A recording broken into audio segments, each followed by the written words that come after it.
अस्सलामुअलैकुम नाज़रीन कराम, नई वीडियो में आपको खुश आमदीद कहते हैं। कप्तान का सबसे बड़ा केस बहुत ही ज़बरदस्त डिवीज़न बेंच के सामने समाअत के लिए मुकर्रर हो चुका है।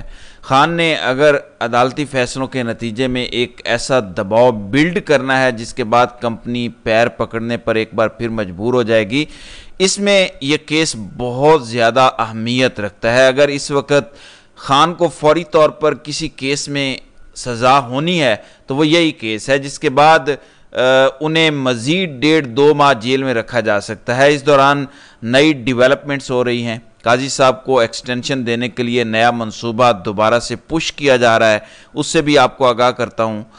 नाज़रीन कराम, कंपनी के कुछ टाउट्स लॉन्च हुए हैं जिनको मईशत की अलिफ बे का भी नहीं पता। मईशत का पैमाना ये नहीं होता कि दालें 40 रुपये किलो थीं या 60 रुपये किलो थी, ये मईशत का पैमाना नहीं है। लेकिन इसके बावजूद क्योंकि यही ज़ुबान समझ आती है नवाज़ शरीफ को और उसके अब 1-2% जो सपोर्टर्स रह गए हैं पूरे मुल्क में, हम चाहते हैं कि उनको भी हम सीधे रास्ते पर ले आएँ, क्योंकि ये हम सब की तरह पाकिस्तान नहीं है। तो नवाज़ शरीफ का दावा है कि मेरे दौर में कीमतें बड़ी कम थीं। अब देखें कीमतों का क्या हाल है। अगर आप अखबारात को निकालें, पीछे चलते चले जाएं, तो बाकायदा अखबारात में छपा हुआ है कि नवाज़ शरीफ के दौर से पहले पिछले दौर में कीमतें क्या थी। मसलन नवाज़ शरीफ और मुशर्रफ के दौर को कंपैरिजन किया गया है कि किस तरीके से नवाज़ शरीफ के दौर में कीमतें बढ़ा दी गईं। अगर इस तरह कीमतों का पैमाना रखा जाए तो आसिफ जरदारी आज कहना शुरू कर देगा कि मुझे क्यों निकाला, क्योंकि मेरे दौर में देखो कीमतें कितनी ज़्यादा थीं, कितनी अच्छी थीं। तो कीमतों का कारकर्दगी से कोई ताल्लुक़ नहीं होता। कारकर्दगी ये होती है कि आपने मुल्क में कितना डॉलर जमा किया, ज़र मुबादला के ज़खायर कितने आ गए, मैन्युफैक्चरिंग कितनी हो गई, और इससे जुड़ा हुआ रोज़गार हो गया, सेहत हो गई, तालीम हो गई, और फिर इस्तेकाम यानी इंसाफ, पुलिस कैसी थी, पटवार कैसा है, अदालतें कैसी हैं, ये चीज़ें होती हैं गवर्नेंस। इस पे नवाज़ शरीफ आपको कभी बात करता नज़र नहीं आएगा। मुझे आप बताएं कि नवाज़ शरीफ ने अपनी पूरी ज़िंदगी में कभी कहा है कि मैं अदालती निज़ाम ठीक करूँगा, मैं पुलिस का निज़ाम ठीक करूँगा? कभी ये बात उसके मुंह से आपने निकलती देखी है? खान का तो सारा नज़रिया यही है कि मैंने निज़ाम को ठीक करना है। जब निज़ाम ठीक होता है हर चीज़ ऑटो पायलट पे चलना शुरू हो जाती है। अब फिर सब कुछ इसहाक डार के हवाले हो गया है। मुल्क के पहले ही तबाही निकली हुई है, जो कसर रह गई थी वो अब इसहाक डार निकालेगा। हर चीज़ मईशत की इसहाक डार ने दोबारा अपने कंट्रोल में कर ली है। जो वज़ीर ख़जाना कंपनी लेकर आई थी उसको साइड लाइन किया जा रहा है और सब कुछ इसहाक डार ने कंट्रोल करना है। तो मुझे तो ख़तरा महसूस हो रहा है कि जो ये पहले तबाही करके गया था अब उससे ज़्यादा करके जाएगा। बहरहाल अब आते हैं मेन टॉपिक पर। नाज़रीन कराम, एक दरख्वास्त समाअत के लिए मुकर्रर हो गई है। ये बहुत अहमियत का हामिल केस है। इसमें खान का केस जस्टिस मियाँ गुल हसन औरंगज़ेब और जस्टिस बाबर सत्तार के सामने डिवीज़न बेंच में लग चुका है। इसमें उनके वकील हैं बैरिस्टर सलमान सफदर और खालिद यूसुफ चौधरी।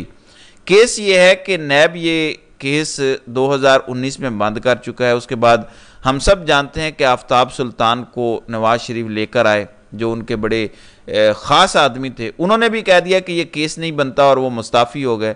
फिर एक ख़ास चेयरमैन नैब लाया गया और उसने थूका हुआ चाटा और ये जाली केस बना दिया। ये दुनिया की तारीख का वाहिद केस है जिसमें 1 रुपया भी किसी बंदे पर इल्ज़ाम नहीं है कि उसने लूटा, चोरी किया या कुछ किया। ऐसा कोई इल्ज़ाम नहीं है। 190 मिलियन पाउंड का पैसा मलिक रियाज की बेटी के अकाउंट से सुप्रीम कोर्ट के अकाउंट में गया और वहाँ से सीधा हुकूमत पाकिस्तान के अकाउंट में आ गया। खान ने यह पैसा देखा भी नहीं। ये दुनिया की तारीख का वाहिद केस है कि जो ट्रांजैक्शन है उसमें किसी बंदे को सज़ा देने की कोशिश की जा रही है, बल्कि अगले हफ्ते सज़ा देने का पूरा मंसूबा है। तो अब कप्तान ने यह कहा था कि नैब ने ये जो तफ्तीश की थी और बंद कर दी थी उसका रिकॉर्ड दिया जाए। उसे क्या साबित होगा अगर ये रिकॉर्ड मिल जाता है? उससे ये साबित होगा कि खान को सियासी बुनियादों पर टारगेट किया जा रहा है। तो समझ रहे हैं आप, ये जो इन्होंने तफ्तीश की थी या इन्वेस्टिगेशन की थी, नैब ने ये बंद कर दिया था केस 2019 में, उसकी बुनियाद ये थी कि 190 मिलियन पाउंड केस में बरतानिया में कोई जुर्म साबित नहीं हुआ। तो तो हम कैसे जुर्म साबित करेंगे? अगर तो बरतानिया में जुर्म साबित हो जाता तो फिर हम उससे डॉट्स कनेक्ट करके पाकिस्तान में और पैसा हासिल कर लेते। मेरा एक सिंपल सवाल है और अक्लमंद लोगों से मैं मुखातिब हूँ, किसी 45% दिमाग रखने वाले से मुखातिब नहीं हूँ, सब अक्लमंद लोग हैं। काजी साहब ने अभी रिसेंटली रिमार्क्स दिए हैं कि 190 मिलियन पाउंड चोरी हो गया और पता नहीं लोग चोरी करते हैं, बड़ा बिल्डर है तो उसने ये कर दिया, तो चोरी का लफ्ज़ इस्तेमाल किया गया। बार बार 190 मिलियन पाउंड की चोरी का कहा जाता है। चोरी का इल्ज़ाम किस पर है? मलिक रियाज पर। मलिक रियाज पर 190 मिलियन पाउंड चोरी का इल्ज़ाम है। क्या कोई बता सकता है कि यह पैसा मलिक रियाज ने कहां से चोरी किया था? यह दुनिया की किस अदालत में साबित हुआ है कि यह पैसा मलिक रियाज ने चोरी किया था? पाकिस्तान से कहां से चोरी हुआ? क्या कोई फाइलें बेच के, कोई गबन करके मलिक रियाज ले गया पैसे? क्या प्लॉट नहीं थे लेकिन लोगों से पैसा हथिया लिया था? यह पैसा कैसे बाहर गया था? क्या आज तक किसी ने कोई सबूत दिया है? क्या FIA निकाल कर लाया है कि यह पैसा इस तरह मनी लॉन्ड्रर हुआ था? तो आज तक 190 मिलियन पाउंड के पाकिस्तान से जाने का कोई केस नहीं बना। असल जुर्म तो यह है कि यहां से पैसा गया कैसे, लेकिन आए हुए पैसे पर इन्होंने जुर्म बना दिया है। असल जुर्म है यहां से पैसा बाहर कैसे गया, उसका सोर्स क्या था, यानी मलिक रियाज ने वो पैसा कमाया कहां से था और किस रास्ते से बाहर भेजा। आज तक उस पर केस नहीं बना। अगर कोई केस बनता है तो वो ये केस बनता है, लेकिन काजी से लेकर उनके हैंडलर्स तक किसी में जुर्रत नहीं है कि ऐसा कोई काम कर सके, क्योंकि सबको पता है कि लंदन में किसका फ्लैट मलिक रियाज ने खरीदा था, जिसके बाद ये मामला सामने आया। पनामा स्कैंडल आने के बाद किसने शरीफों के एक लड़के का फ्लैट खरीदा और उसकी ओरिजिनल कीमत से ज़्यादा देकर खरीदा था? वो क्या गेम थी, क्या फिक्स मैच था?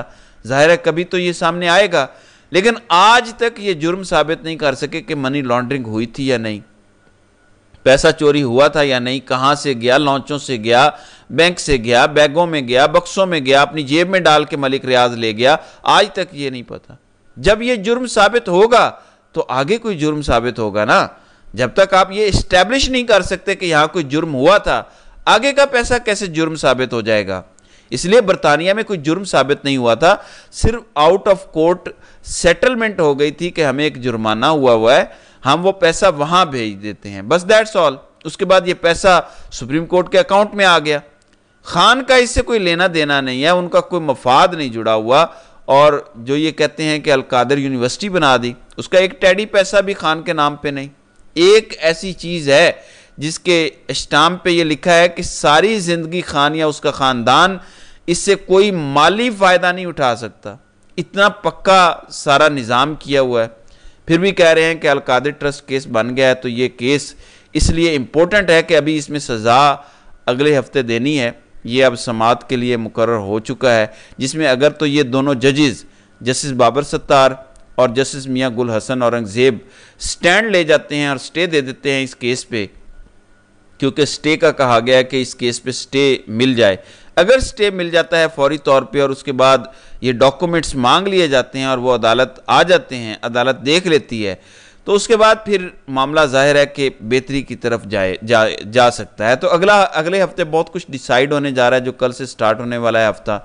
बहुत कुछ फैसला कुन मरहले में दाखिल हो जाएगा। ऐसे में कंपनी के कुछ नुमाइंदों के मुताबिक ये हुकूमत डिलीवर करने में नाकाम हो गई है। डिलीवर क्या करना है, याद रखें, अल्फाज का बड़ा गोरख धंधा है। वो कहते हैं कि हुकूमत डिलीवर करने में नाकाम हो गई है, कोई गवर्नेंस नहीं है, कोई मईशत का इन्होंने हाल नहीं निकाला। जबकि मैं आपको समझाता हूं कि डिलीवर करने में नाकाम का एक ही मतलब होता है कि इस्टेब्लिशमेंट की तरफ से जो मतलब लिया जाता है वो ये है कि ये हमें चेहरा फराहम करने में नाकाम हो गए हैं। हम जो कर रहे हैं वो छुप नहीं पा रहा, अवाम को नज़र आ रहा है। यानी गवर्नमेंट स्ट्रॉन्ग इनफ नहीं है कि हमें कवर फराहम कर सके। ये असल इश्यू है। हर हुकूमत का पॉपुलर होना, अनपॉपुलर होना, इसी पर इन्हिसार है। अब शहबाज शरीफ सिर्फ एक काम कर रहा है, सारी मान रहा है इस्टेब्लिशमेंट की, लेकिन दूसरी चीज़ इस्टेब्लिशमेंट के लिए उतनी ही इंपॉर्टेंट है जितनी कि बाकी सारी बातें हैं। वो चेहरा शहबाज शरीफ हो, नवाज शरीफ हो, मरियम हो, जरदारी हो, वो फराहम करने में नाकाम है। इसलिए कंपनी के लोग अब बोलना शुरू हो गए हैं कि यह हुकूमत जाने वाली है और जल्द फार्म 47 और 45 का मामला खुलने जा रहा है। तो ये इस वक्त तक की सूरत हाल है। तो देखते हैं कि आगे चलकर मज़ीद क्या होता है। तो नाज़रीन किराम, आपकी इस वीडियो के हवाले से क्या राय है, आप अपनी राय का इजहार कमेंट सेक्शन में ज़रूर कीजिएगा।